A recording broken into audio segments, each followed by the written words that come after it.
নমস্কার। রাজ্যে এখন দুর্গ উৎসবের মুহূর্ত। ঠিক এই মুহূর্তে আমরা কয়েকটি বিষয় আপনাদের কাছে তুলে ধরি, তার মধ্যে এই অনুষ্ঠান হচ্ছে একটি অন্যতম। আমরা মনে করি যে সবসময় মানুষ সুখে থাকবেন, আনন্দে থাকবেন, উৎসব মেজাজে থাকবেন। তারপরও মানুষের কাছ থেকে কিছু কথা আমাদেরকে শুনতে হয় প্রায় প্রতিদিন। সেই কথাগুলো হচ্ছে তাদের সমস্যা, অভিযোগ। প্রশাসন, সরকার তাদের কথাগুলো শোনে না। এমনই আমরা বিষয়গুলো আজ উপস্থাপন করবো, আপনাদের প্রত্যেকে নিয়ে আলোচনা করবো রাজ্যের কৃষক চাষিদের কথা।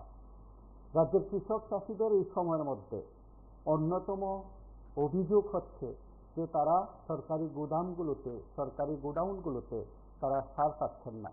বিএলডব্লিউ থেকে শুরু করে কৃষি সেক্টরের যারা অফিসার আছেন তাদের সহায়তা পাচ্ছেন না বলে অভিযোগ। কিন্তু সরকারি ব্যবস্থাপনায় সারের আকাল কিংবা সংকট দেখা দিলেও বেসরকারি অর্থাৎ দোকান মালিকদের কাছে সার পর্যাপ্ত পরিমাণে আছে, এবং তাতে করে কালোবাজারি যেমন হচ্ছে ঠিক তেমনি এই সার চড়া দামে বিক্রি হচ্ছে।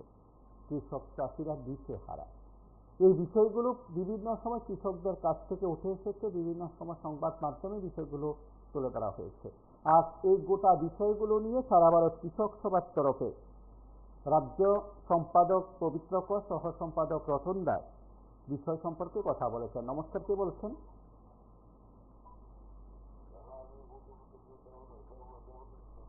কথা বলুন। প্রথমে ভারতের দুর্গা উৎসবের শুভেচ্ছা আপনাদের জানাই। আজকে আপনাদের নিচে রয়েছে সংগঠনের কৃষক চাষিরা সারের কালোবাজারে। আমি আপনাকে একটা জিনিস বলতে চাই। ভারতের জনতা পার্টি আসার পরে এমন কোন জায়গা আছে যে সারের কালোবাজার হচ্ছে, আর বিজেপি সরকার আসার পরে ধান ক্রয় যা সহজতা বলে না কিছু বলে কমই হয়নি। আপনার কাছে এমন কোন জায়গা আছে যে কালোবাজার হচ্ছে, আপনি বলতে পারবেন? আমার কাছে আমার স্পেশাল রিকোয়েস্ট, একটা টাকাটা বলুন দেখি দরকার। আমলে টাকাটা বগেরা সবকিছু এই থেকে কালোবাজার হতো। ভারতীয় জনতা পার্টি আসে পরে ধান ক্রয় সমস্ত কিছু মানুষের দেওয়া হয়ে থাকে। আপনি যে ছাত্র দিয়েছেন ত্রিপুরা রাজ্যে কোন জায়গার মধ্যে সারে কালোবাজার হচ্ছে, আপনার একটু দয়া করে ওই অ্যাড্রেসটা বলুন দেখি।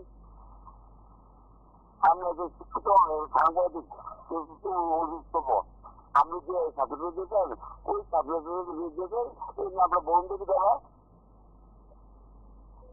আমরা অতীত কারণ কংগ্রেস সরকার 5 বছর, 20 বছর কি পরিমাণে মানুষের সুযোগ করছে একবার দেখুন দাদা। আমি আবার করছি, আপনি ওই চেষ্টা বলুন কোন জায়গার মধ্যে ত্রিপুরাতে কালোবাজারি করতে কৃষকরা মারা যাচ্ছেন। প্রধানমন্ত্রী কৃষক ভাতা চালু করেছে, যা কোনো খবর লাগে তা আপনার জানেন। কিন্তু আমাকে দিচ্ছেন দাদা একটু একটা বন্ধু কোন জায়গায় কালোবাজারি কিছু রয়েছে কেন দাদা? হয়তো ভারতের জনতা এত কাজ করা বলে এই বদনাম করেছে, বদনাম করার জন্য আপনারা উঠে লেগে পড়েছেন। তারপর কংগ্রেস বিরুদ্ধে কথা বলুন দেখি। 5 বছর পূর্তি কি করেছে ত্রিপুরাদের মানুষের বিরাট শিক্ষকতা সবকিছু মেনে নিয়েছে। দেখুন দেখি দাদা অতি ভালো লাগে। আপনি বলুন কোন জায়গায় কালোবাজার আছে, কৃষকরা আছে সবকটা কৃষক বাস্তবতা মুখে কিছু নির্দিষ্ট সবকিছু ভারতের জনগণবাদী আমাদের মাননীয় প্রধানমন্ত্রী করেছে। এবং রাজ্যের বিভিন্ন জায়গায় কৃষি দপ্তরের অধীনস্থ যে অফিসগুলো রয়েছে সেই অফিসগুলো থেকে যে তথ্য দেওয়া হচ্ছে সেই তথ্যের সঙ্গে বাস্তবের কোনো মিল নেই। এই অভিযোগ উঠল, এই অভিযোগের কথা আজ সাংবাদিক সম্মেলনে বলা হলো। তার পাশাপাশি এই সময়ের মধ্যে রাজ্যের কৃষকদের অবস্থা ভালো নয়, রাজ্যের কৃষকরা ভালো নেই, চাষিরা ভালো নেই এমন অভিযোগ করা হয়েছে।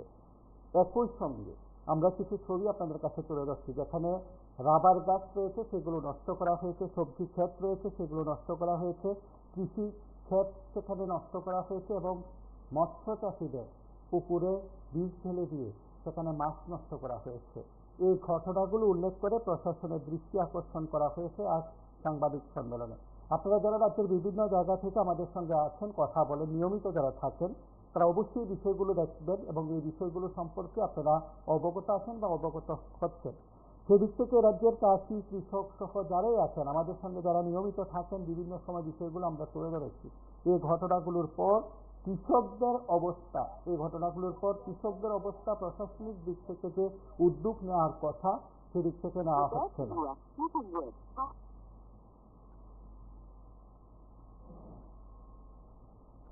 নমস্কার, কে বলছেন?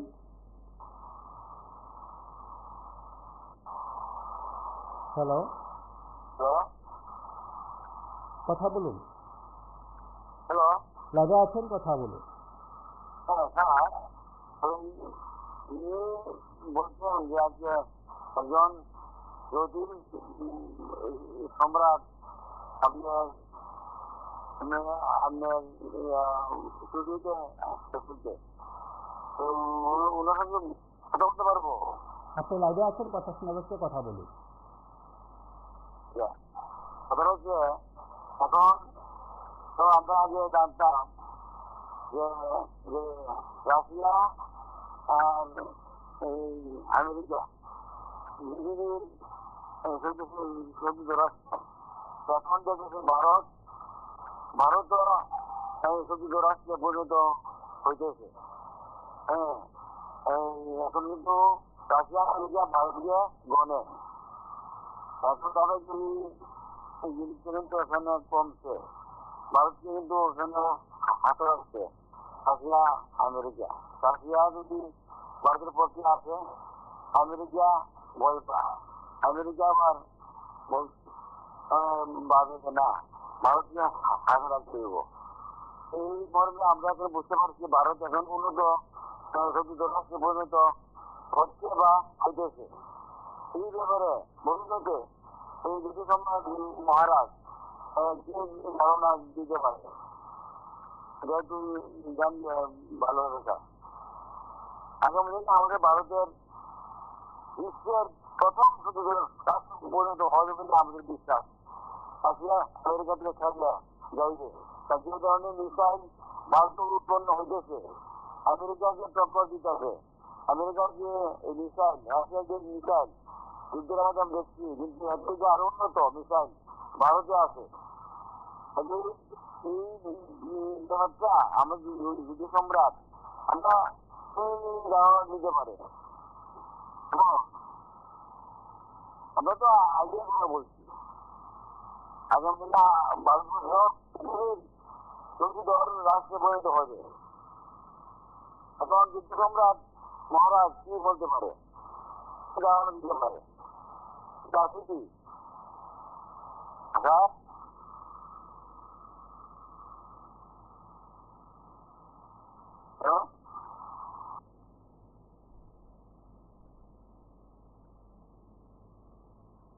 নমস্কার, কে বলছেন?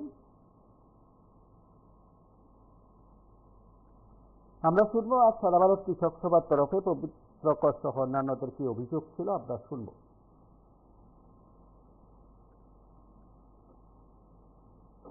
আমাদের রাজ্যের এখন হলো কৃষির এটা প্রধান মৌসুম। আমন ধানই আমাদের রাজ্যের প্রধান ফসল, এবং এটা আমাদের সবজি ফসলেরও সবচেয়ে বড় মরশুম।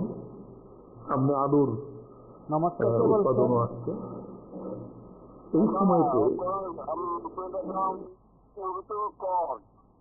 দাম দাল বাচ্চা সিজন কিছু টাকা প্রত্যেকে জমি দাদা জন্ম সময়ে সাহায্য করছে, সিজন করছে না আপনি করেছেন না কংগ্রেস করেছে, ওইটি বিধি সরকার একটু বন্ধু দিচ্ছে, আর সার দিচ্ছে, গাছ দিচ্ছে, দামি দিচ্ছে। দাদা আপনি একমাত্র আমরা আমাদের ভারতে জগতে পাখি দিতে লাগান, আপনার বই করে খুব ভালো লাগে। কিন্তু আপনার ভারতের বিরুদ্ধে এইভাবে কেন লাগায়? আমি তো সুস্থ মানুষ, সুস্থ মানুষ। আমি তো সাংবাদিক পরিচিত সিস্টেম দেন এগুলো আমরা দাদা সিস্টেম দেবো মানে প্রতিরোধ করাম আমরা মানুষ ধরতে পারছেন করতে হচ্ছে দাদা এটা কি বামপন করছে নাকি না কংগ্রেস করছে হ্যাঁ বুঝতে করে দেখছেন দাম দাল বাচ্চা জমি চালানোর ব্যবস্থা শুরু করেছে আপনি কি করলেন সাংবাদিকের কতগুলি কেবল ভারতের জনগণের বিরুদ্ধে আপনার কথা বলতে আমি সময় জানাচ্ছি বদলকে আর আপনি যেটা আছেন সিজন কলেজে কাজ করে যাচ্ছেন এটি কি হয়েছে বলে অনেক নিজের না থেকে অনেক কারণে আমি অবশ্যই করতে পারবো যদি আপনি বলছেন শিক্ষিত আপনি অনেক সিনিয়র সিটিজেন অতীত কারণ ঈদের নয়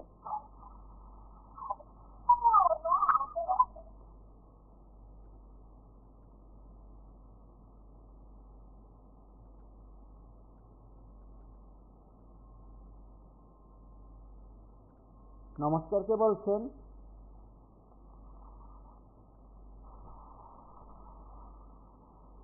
নমস্কার, কে বলছেন? হ্যালো,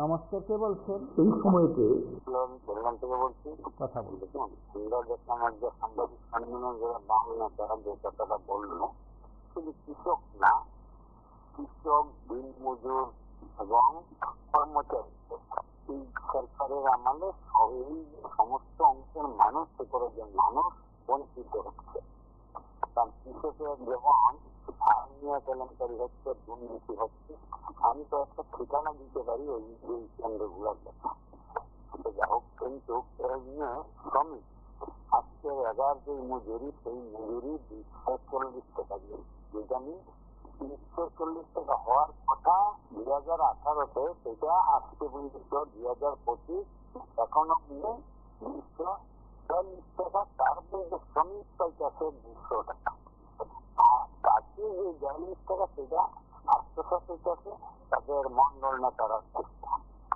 এই শ্রমিকের বঞ্চনা আর কৃষকের সারের দুর্নীতির কথা বলে লাভ নেই সব মজুরদাররা কাজা থেকে পাচ্ছে যাচ্ছে এই কৃষকের আর কর্মচারী আমরা কর্মচারীর ক্ষেত্রেও দেখি যে বঞ্চনা কারণ আমরা দেখলাম আপনারা চ্যানেলে সমর রায় যে কর্মচারীর নেতা উনি আর এখন দেখতে না উনি কতটুকু লেখাপড়ি করছে তা আমি জানি না যদি অঙ্ক কম বুঝে ভালো অঙ্ক মাস্টার থেকে তাই একটু প্রশিক্ষণ নেওয়ার দরকার কারণ 2008 থেকে 2013 5 বছরে কত টাকা দিয়ে দিয়েছিল 2013 থেকে 2018 কত টাকা দিয়ে দিয়েছিল আর 2020 সরকার 18 হওয়ার পরে 2018 থেকে 2023 20 টাকা দিয়ে দিয়েছিল এককালীন 12 টাকা দিয়ে বলছিল ঐতিহাসিক জানি না তা নিয়ে অঙ্ক কতটুকু জানি যার ফলে আপনাদের মাধ্যমে সমন্বয়ের বসে আমার আবেদন থাকবো উনি এই যে হিসাবটা করে একটু আপনাদের মাধ্যমে আমরা জানাই যে অত টাকা দিয়ে ওই সময় দিয়েছিল আর অত টাকা দিয়ে বিজিবির সময় দিয়েছিল এই কর্মচারী বঞ্চিত কিন্তু সমন্বয়ের এখন আমরা চাচ্ছি না কিন্তু আপনারা আমাদের এতটুকু অনুরোধ করবো সমন্বয়ের প্রতি যদি আমি অঙ্ক কম বুঝে ভালো একটা স্কুলে গিয়ে ভর্তি হয়ে যাতে অঙ্কটা একটু শিখে নেয় আমরা তো মোটামুটি অঙ্ক জানি যার ফলে আমরা বলতে পারি আর কি এতটুকুই বলা তাদের সম্বন্ধে একটু বেশি কিছু বলার মতো থাকে না কারণ অপদার্থ সরকার যেখানে চলে এতটুকুই বলার আছে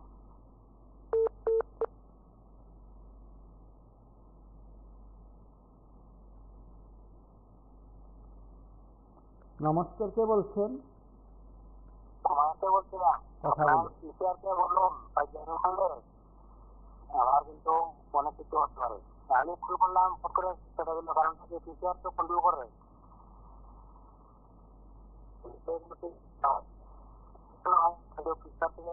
আমি জানি মিডিয়া চলে আমি কিন্তু ডিপ্লোমা করে যাচ্ছি বারবার তাকে লিখছে। যাই হোক আমি বলছিলাম কোথা দেখলে বলছিলাম ভুলে গেছি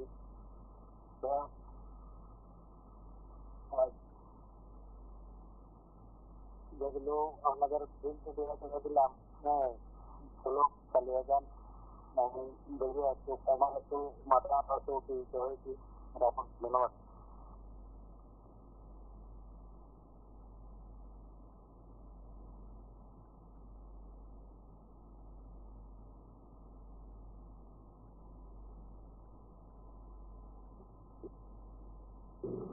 নমস্কার, কে বলছেন? আমাদের সারা ভারত হ্যালো লাইভে আছেন, কথা শোনা যাচ্ছে। হ্যালো, লাইভে আছেন, কথা শোনা যাচ্ছে। হ্যাঁ আমি একজন কৃষক। আপনারা যে কৃষক যে ধান পায় না, টাকা পায় না, সার পায় না, এটা আপনি নিজে চোখে আগে দেখতে পান। এটা বাদ করে নিউজ পারেন। হ্যালো, আপনার কথা শোনা যাচ্ছে, আপনি বলুন কোন জায়গা থেকে বলছেন, বলুন। আপনারা বাংলার নিউজ পারেন।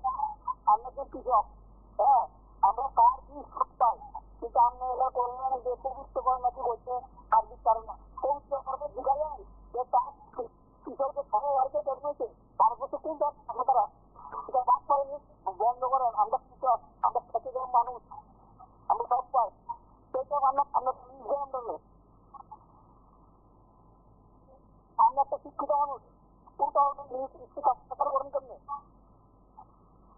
আমরা আমরা শিক্ষিত কৃষক, মূর্খ কৃষক বুঝে বুঝে আপনারা বলবো। আমরা কেন নিউজই করবেন? ভালো কিছু করলে করেন না, করেন না। কারণ আপনারা টিভি মাঝে দেখে তেমন করলে মানুষের দায়িত্ব নাই। খাবেন, নিরপেক্ষ থাকবেন। নমস্কার।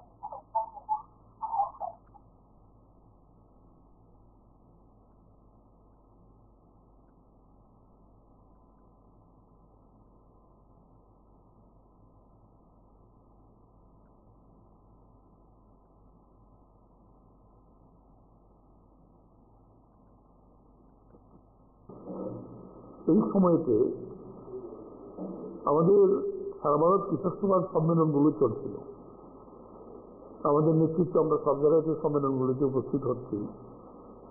যে রিপোর্টটা আমাদের কৃষকদের কাছ থেকে এসেছে, তীব্র একটা সারের সংকট। এখন মূলত চাপান সার হিসাবে ইউরিয়া সারই সবচেয়ে বেশি প্রয়োজন। আমি খোঁজ নিচ্ছিলাম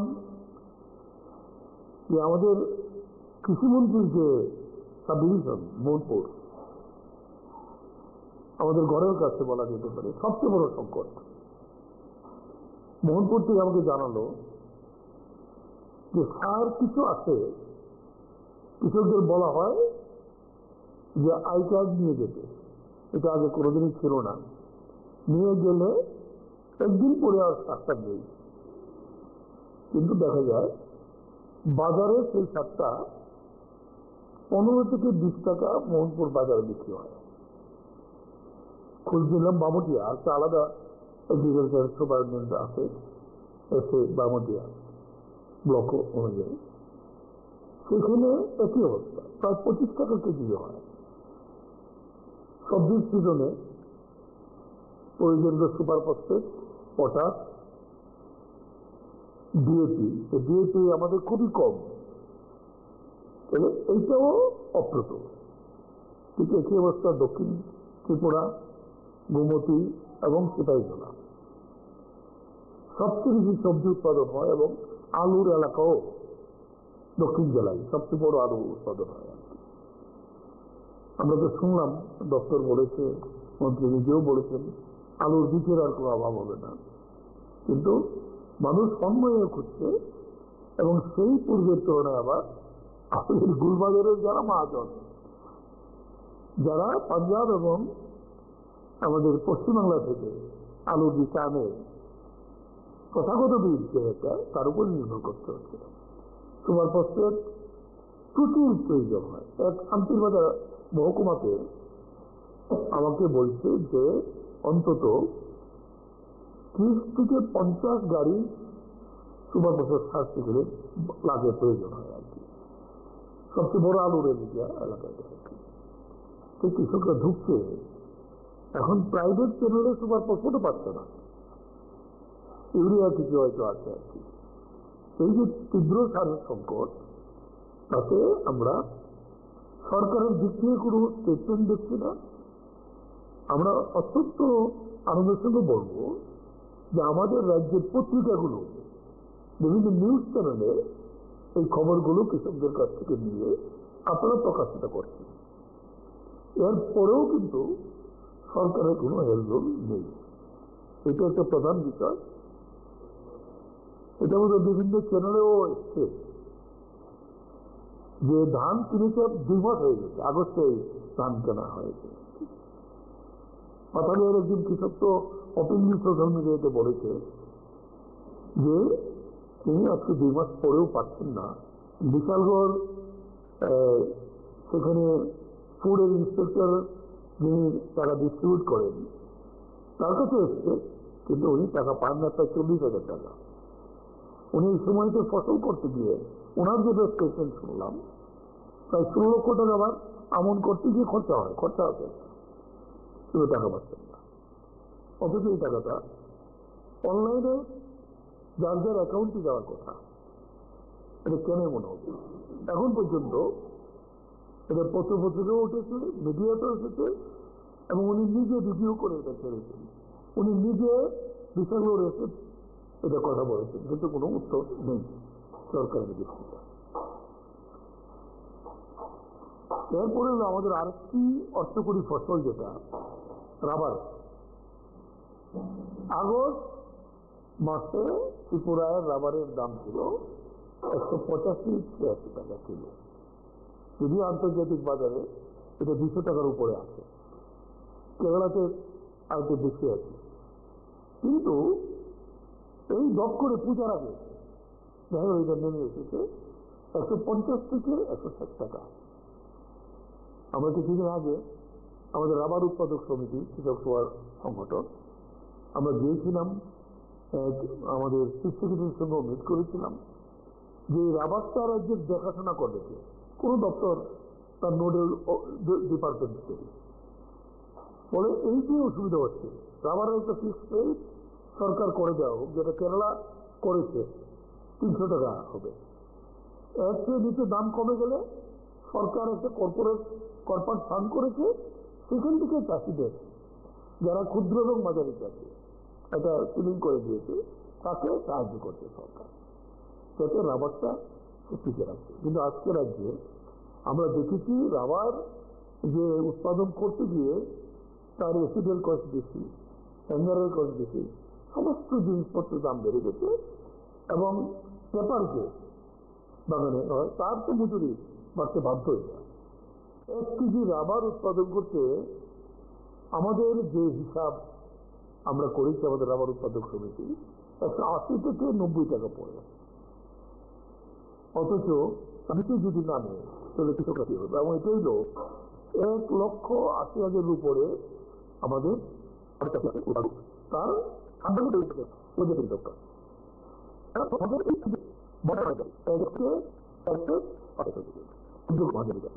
এটাও মনে হয়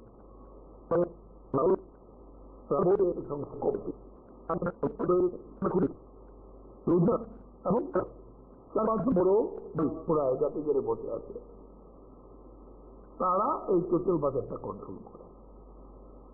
তারা যে রেট ঠিক করবো, আমার আগরতলার আশেপাশে সদরে যদি রেট হয় 160-80 টাকা, দেখা যায় এটা পাহাড়ে গেলে এটা 140 টাকার নিচে নেমে যায়। কারণ ওই ফরিয়ারা গ্রামে গ্রামে ঘুরে আমাদের ছেলেরা কালেক্ট করে, তারা আরো কম দেয়। এখন পূজার মূল্যে আমার কথা আছে এই রাবার চাষিরা সবচেয়ে বেশি ক্ষতিগ্রস্ত। আরেকটু অর্থকরী ফসলের চাষ রাজ্যের বামপন্থী সরকার থাকার সময় শুরু হয়েছিল। 5,000 কৃষক, তার উপরে ক্ষুদ্র চাষ আছে। এটা এরকম করে করে আবার বাগান করেছিল আর কি। তারা যেখানে শেষ হবে তারা বিক্রি করে। তবে বড় ক্রেতা হলো না কি ব্যবহার করে, তারপরে হলো দুটো এগুলো প্রথম দিকে রেট ছিল 24 টাকা 25 টাকা। দেখা গেল এক মাস যাবো হঠাৎ করে ত্রিপুরা টি ডেভেলপমেন্ট কর্পোরেশন এবং দুর্গাবাড়ি সোসাইটি তারা এই দামটা নামিয়ে নিয়েছে 14 টাকার জন্য। তো তাদেরকে বিক্রি করা ছাড়া অন্য জায়গায় বিক্রিও করা যাবে, এটা বাজারে। আমাদের প্রতিনিধি দল, আমাদের চা উৎপাদক সমিতি আছে, তারা চেয়ারম্যানের সঙ্গে কথা বলেছে গত পরশু দিন। উনি দাঁড়িয়ে নিজে স্বীকার করেছেন, হ্যাঁ কৃষকরা খুবই খুব বিপদে আছে, কিন্তু আমরা বাড়াতে পারছি না। কেন বাড়াতে পারছেন না? যে আমাদের অক্সন রেটে আমাদের কমে যায়।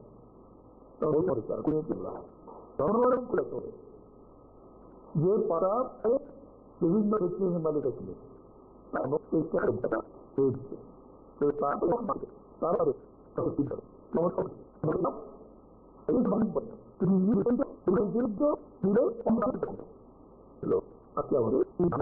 সবজি চাষ এবং সবাই সবজি চাষ। আরেকটা ঘটনা কি চলছে, আমি বললাম সমুদ্র যে এলাকা আর খোঁজ করেছি আর পায় না। আর এখন যদি ধান দেবে আর কোথায় যায় তখন তারা করুক, আমি করে যাই 5 টাকা 5 পয়সা সরকারের নির্দিষ্ট দাম। এই শাকটা বাজারে পাওয়া যায় 15 টাকা 20 টাকা। তাহলে সরকারি শাকটা কোথায় গেল? মন্ত্রী বলো কেন, আমার জমি আছে, আমার পর্চা আছে, আমি কেন এই শাকটা পাবাচ্ছি? এগুলো আমার হক, এটাই দেওয়া হতো। কৃষকদের লিস্ট থাকবে এলডব্লিউর কাছে, কে কত বেশি সার পাবে আমাদের সমস্যা নিয়ে এগুলো কোনো কষ্ট ছিল না। তো কপুরের আপনারা হয়তো দেখেছেন, ছবি আছে আমার কাছে, একজন কৃষক যিনি আমাদের কৃষক সভার লোকাল কমিটির একজন কর্মকর্তা, ভালো সুবিধারী, তার কবিতা আছে দলাই পায় এই পর্যন্ত পড়ে। এইবারও আবার আমরা কৃষক সমাজ থেকে তাকে বিক্রি দিয়েছিলাম তাকে সাহায্য করার জন্য। যে গত 4 দিন আছে তার প্রায় 1 কানি বেগুনের ক্ষেত, সেটা বেগুন ধরতে শুরু করেছে। এই ছবিটা এসেছে, তার এটা সম্পূর্ণটা কেটে ফেলে দিয়েছে। এদিকে চলিলাম ঘটনা ঘটছে। কথা বলো। কৃষক সমাজ এবং সভ্যতার ধারক এবং সুদূর প্রাচীনকাল থেকে তারা নিম্ন মধ্যবিত্ত শ্রেণীর, তারা সবার মুখে সামনে যোগান সেরা মানুষ, তাদের উন্নতি সাধনের জন্য সরকারকে ইত্যাদি বিনামূল্যে সরবরাহ করতে। নমস্কার।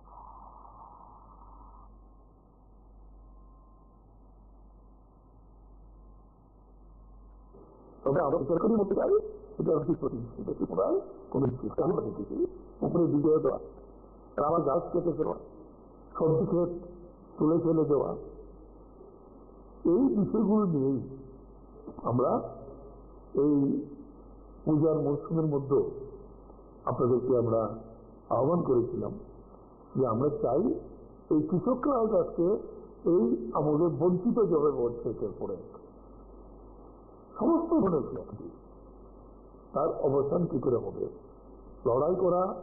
স্কুল পূজার পরে আমরা এগুলো আমরা প্রতিবাদ আনবো, আমাদের পক্ষে স্থানীয় স্তরে নামও ঠিক আছে, এটা আপনাদের যেমন জানাবো একজন মানুষের কাছে যারা চাই এই কৃষক এই সরকার প্রধানমন্ত্রী থেকে আরম্ভ করে রাজ্যের মধ্যে ওটা আয় দ্বিগুণ। এখন দেখা যায় কৃষক বলছে কৃষক বলে আমরা করবো কিন্তু কৃষি করে আর লাভ হবে না। এই জায়গায় আমাদের রাজ্যের কৃষি দিয়ে চলে যায়। তাই আমরা এই সরকারের কৃষকদের নিয়ে প্রতিবাদ করছি। আপনি বিজ্ঞাপন প্রধানমন্ত্রী, মুখ্যমন্ত্রী থেকে শুরু করে বিভিন্ন মন্ত্রী এবং তাদের যে অঙ্গ সংগঠনগুলো, তাদের একেবারে বিভিন্ন পাড়ার নেতা পর্যন্ত ছবি দিয়ে সারা শহর ছাইলাম। এবং তার মধ্যে একটা বাণী তারা ছড়িয়ে যাচ্ছেন, কৃষি এবং কৃষকের কল্যাণে এই সরকার যুগান্তকারী কাজ করছেন ইত্যাদি।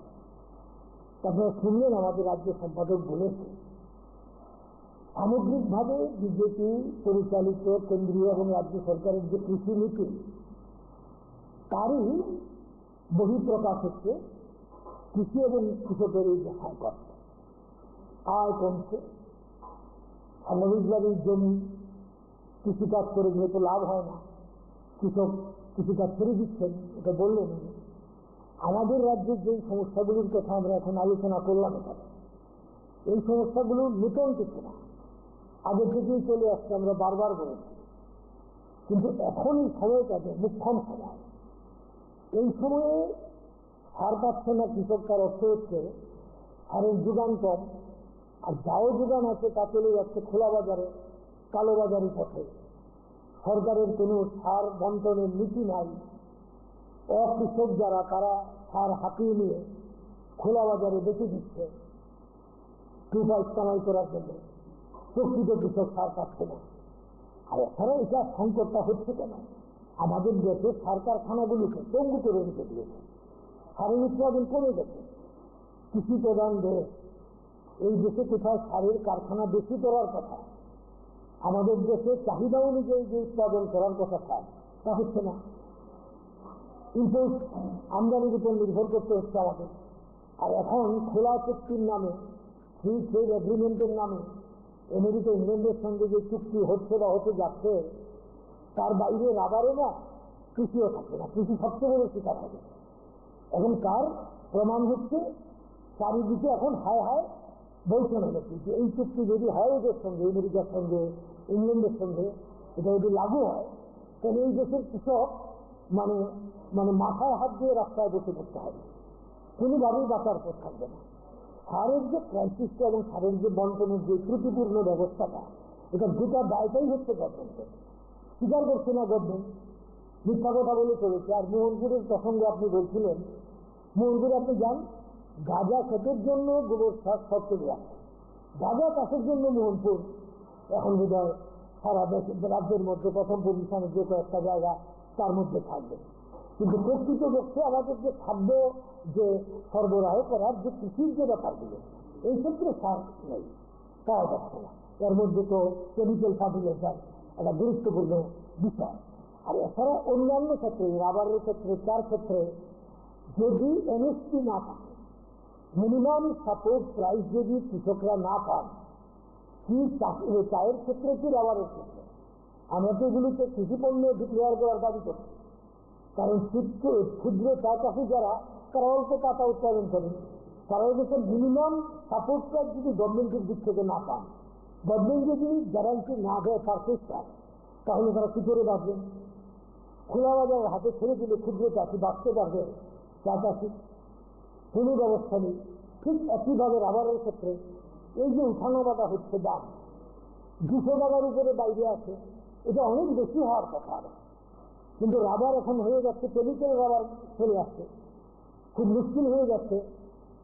এই যে প্রাকৃতিক রাবার, তার গুরুত্বই আলাদা।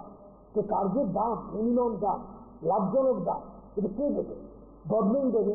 গভর্নমেন্ট ছেড়ে দিয়েছে এটা হরিয়াতে রাখ, গভর্নমেন্ট ছেড়ে দিয়েছে এটা প্রাইভেটে রাখ। স্বাভাবিকভাবে ফসল উৎপাদন করেও কৃষক ভয়ঙ্কর সংকটের মধ্যে আছে। আমি যেটা বলতে চাইছি সেটা হচ্ছে যে এই যে অবস্থাটা, এটা গভর্নমেন্টের অবদানটা, কৃষক বিরোধী নীতির কারণেই হচ্ছে। গভর্নমেন্টের এই সম্পর্কিত দীর্ঘদিন কৃষক আন্দোলনের ফলেও নীতি পরিবর্তন নাই। এই জায়গাটাকে আমরা লড়ছি হয়েছিল যেগুলো, তারা দাবি মানবেন বলেছিলেন, কৃষকদের অনুরোধ করেছিলেন যে আপনারা এই আন্দোলনটা প্রত্যাহার করুন। দিল্লির ঐতিহাসিক কৃষক আন্দোলন, কৃষকতা শিবিরের মতো সে আন্দোলন চলেছিল ঐতিহাসিক। কিন্তু এখন পর্যন্ত সেই দাবিগুলো মানেনি। এটা আমি রেফারেন্সে বললাম। অর্থাৎ এই গভর্নমেন্ট যা কথা দেয় কিছু করে না। তো আমাদের রাজ্যে আমরা হারে হারে চল পাচ্ছি, জলসেচের ক্ষেত্রে একই কথা। হ্যাঁ, অর্থাৎ গ্রাম ত্রিপুরা কৃষিক্ষেত্র ভয়ঙ্কর রকমের সংকটের মুখোমুখি, অথচ সরকার বিজ্ঞাপন দিয়ে চলেছে আমরা কৃষকের যোজনা করবো, এই করবো সেই করবো, বাস্তবের সঙ্গে তার প্রকৃত কোনো মিল নেই। এই জায়গাতেই আমরা এই আজকে দুর্গাপূজা কালকে থেকে এই সময়ে আমরা এটা উত্থাপন করছি, কারণ কৃষকরা তো তাদেরও তো পরিবার আছে, তারাও তো সংসার প্রতিপালন করতে হয়। ইনকামটা কোথায়? ইনকাম তো নাই, ইনকাম তো কমে গেছে। এই যে ক্রাইসিসটা, এই ব্যাপারে আমরা গভর্নমেন্টের দৃষ্টি আকর্ষণ আগেও করেছি, আবার করছি, কিন্তু তাতে কাজ হচ্ছে না। এই জন্য প্রাচীন শরণাপন্ন আমরা হয়েছে, আপনারা হাইলাইট করুন, জনমত তৈরি করতে হবে। মানুষের যদি চাপ থাকে, আন্দোলন থাকে ন্যায্য দাবিতে, তাহলে সরকারের সাধ্য নেই তা না বানায়। এই হচ্ছে আমাদের বক্তব্য। আপনারা শুনলেন সেখানে কৃষক সভা নেতৃত্বের বক্তব্য। তারা রাজ্যের বিভিন্ন জায়গার বিষয়গুলো উত্থাপন করেছেন। আমরা বিভিন্ন সময় বিষয়গুলো উত্থাপন করেছি, আপনাদের কাছে কিছু ছবি আমরা আপনাদের কাছে তুলে ধরেছি, যেগুলো সাধারণ কৃষক চাষিরা তাদের অভিযোগের কথা সংবাদ মাধ্যমের কাছে বিভিন্ন সময় বলেছিল। এখন বিষয় হলো রাজ্যের কৃষি কৃষক কল্যাণ দপ্তর গোটা বিষয়গুলো সম্পর্কে অবগত আছে কিনা।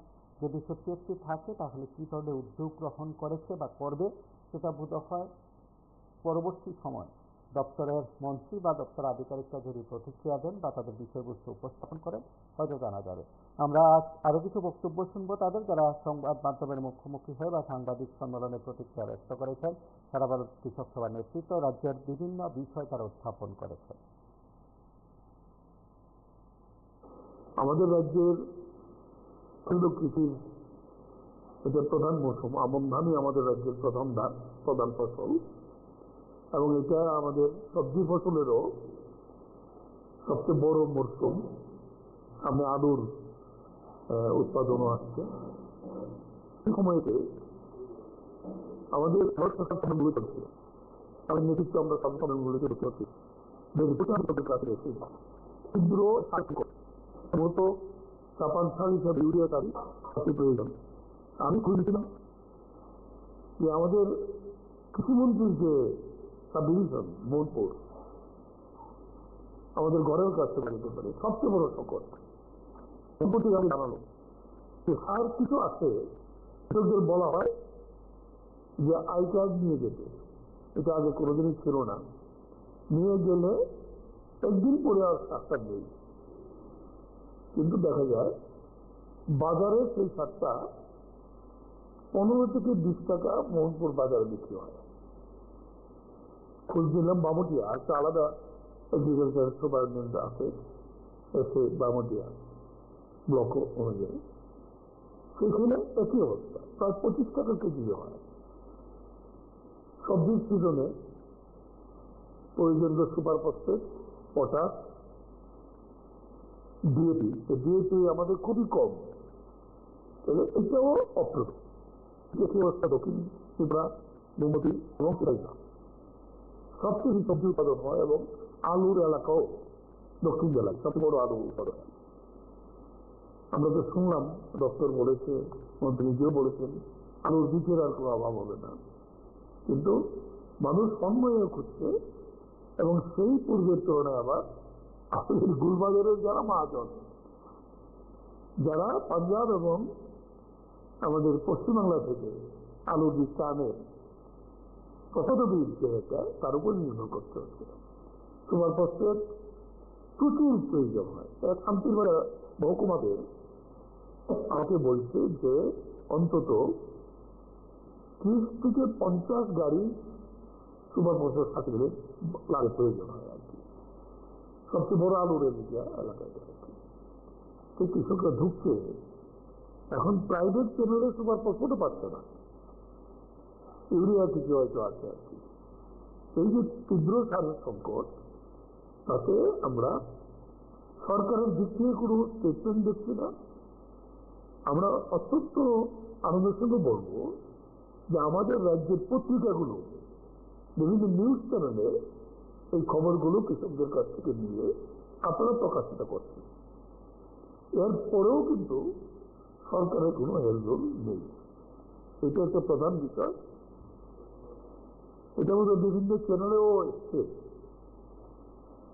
যে ধান কিনেছে 2 মাস হয়ে গেছে, আগস্টে ধান কেনা হয়েছে।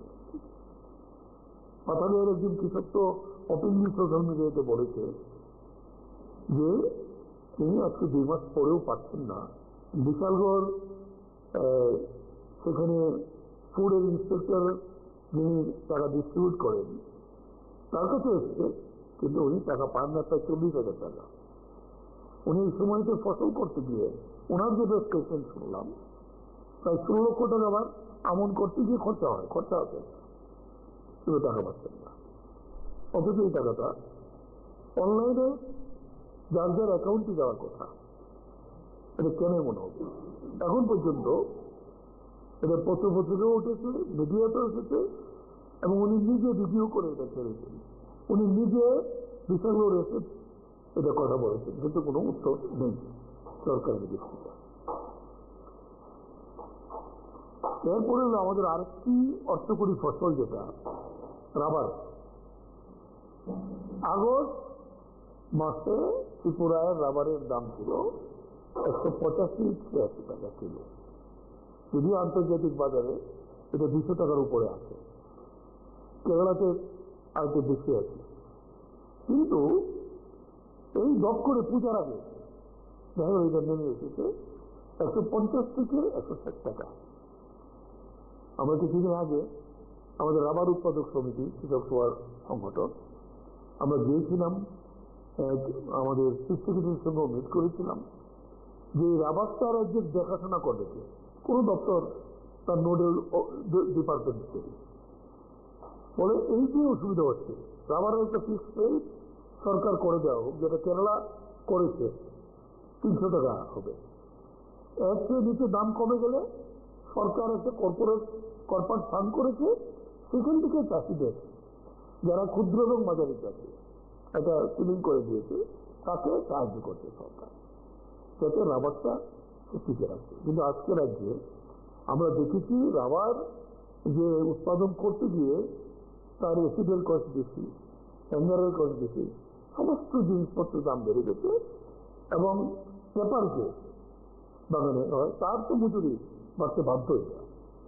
1 কেজি রাবার উৎপাদন করতে আমাদের যে হিসাব আমরা করেছি, আমাদের রাবার উৎপাদক সমিতি, 180 থেকে 90 টাকা পড়ে। অথচ তার নিচে যদি নামে তাহলে কৃষকরা কি হবে? এবং এটাই হলো 1,80,000 উপরে আমাদের রাবার চাষি আছে উৎপাদক, তার 7 ভাগের উপরে হইল উপজাতি এলাকাতে, উপজাতি কৃষকরা। এবং আমাদের এই চাষিদের বলা যেতে পারে 90% হলো ক্ষুদ্র মাঝারি চাষি, 1 একর থেকে 4 একর 5 একর পর্যন্ত ক্ষুদ্র মাঝারি চাষিরা। কিন্তু এইটাও বসে যাবে সরকারের রাবার বোর্ডে একটি সংস্থা ছিল কোঅপারেটিভ, তারা কিনছে না, এবং লোকাল কোঅপারেটিভগুলো বন্ধ হয়ে গেছে। এখানে আমরা খোঁজ নিয়ে দেখেছি লুধিয়ানা এবং কেরালা 4-5 জন বড় মালিক ত্রিপুরায় জাতি করে বসে আছে, তারা এই টোটাল বাজারটা কন্ট্রোল করে। তারা যদি কি করবো, আমার আগরতলার আশেপাশে সদরে যদি রেট হয় 160-80 টাকা, দেখা যায় এটা পাহাড়ে গেলে এটা 140 টাকার নিচে নেমে যায়। কারণ ওই ফরিয়ারা গ্রামে গ্রামে ঘুরে আমাদের ছেলেরা কালেক্ট করে, তারা আরো কম দেয়। তো এখন পূজার মরশুমে আমার কৃষকরা আজকে এই রাবার চাষিরা সবচেয়ে বেশি ক্ষতিগ্রস্ত। আরেকটিও অর্থকরী ফসল চাষ রাজ্যের বামপন্থী সরকার থাকার সময় শুরু হয়েছিল, প্রায় 5,000 কৃষক তার উপরে যুক্ত। এগুলো ক্ষুদ্র চা চাষ, 1 একর 1 হেক্টর এরকম করে করে আমরা বাগান করেছিলাম আর কি। এই পাতাগুলো তারা যেখানে ফ্যাক্টরি আছে তার কাছে বিক্রি করে। সবচেয়ে বড় ক্রেতা হলো ত্রিপুরা টি ডেভেলপমেন্ট কর্পোরেশন, তারপর হলো দুর্গাবাড়ি কোঅপারেটিভ, দুটি সরকারি সংস্থা। এই বছরও প্রথম দিকে রেট ছিল 24 টাকা 25 টাকা কাঁচা পাতা পার কেজিতে। দেখা গেল গত 1 মাস যাবৎ হঠাৎ করে ত্রিপুরা টি ডেভেলপমেন্ট কর্পোরেশন এবং দুর্গাবাড়ি কোপারেটিভ, তারা এই দামটা নামিয়ে নিয়েছে 14 টাকায় কিলো। এখন পাতা তো তাদের কাছে বিক্রি করা ছাড়া অন্য জায়গায় বিক্রিও করা যাবে, এটা বাজারের পণ্য না। আমাদের প্রতিনিধি দল, আমাদের চা উৎপাদক সমিতি আছে, তারা টিটিডিসি চেয়ারম্যানের সঙ্গে কথা বলেছে গত পরশু দিন। উনি টাইম দিয়েছিলেন, উনি রিজিট করছেন। হ্যাঁ, এতে কৃষকরা খুবই, তারা খুব বিপদে আছে, কিন্তু আমরা বাড়াতে পারছি না। কেন বাড়াতে পারছেন না? যে আমাদের অকশন রেটে আমাদের দাম কমে যায়। তখন বলেছে আমাদের তারা খোঁজ নিয়েছি আমরা ধর্মনগর এবং কৈলাসহরে, যে পাতা প্রাইভেট বিভিন্ন ফ্যাক্টরি মালিকরা কিনে। আপনার শুনলেন সেখানে সারা ভারত কৃষক সভার তরফের বক্তব্য। এখন কৃষি ও কৃষক কল্যাণ দপ্তর গোটা বিষয়গুলো নিয়ে জবাব দেবে কিনা, স্পষ্টীকরণ দেবে কিনা, সেটা বোধ হয় সময় বলবে। আজ এ পর্যন্তই। নমস্কার, শুভরাত্রি।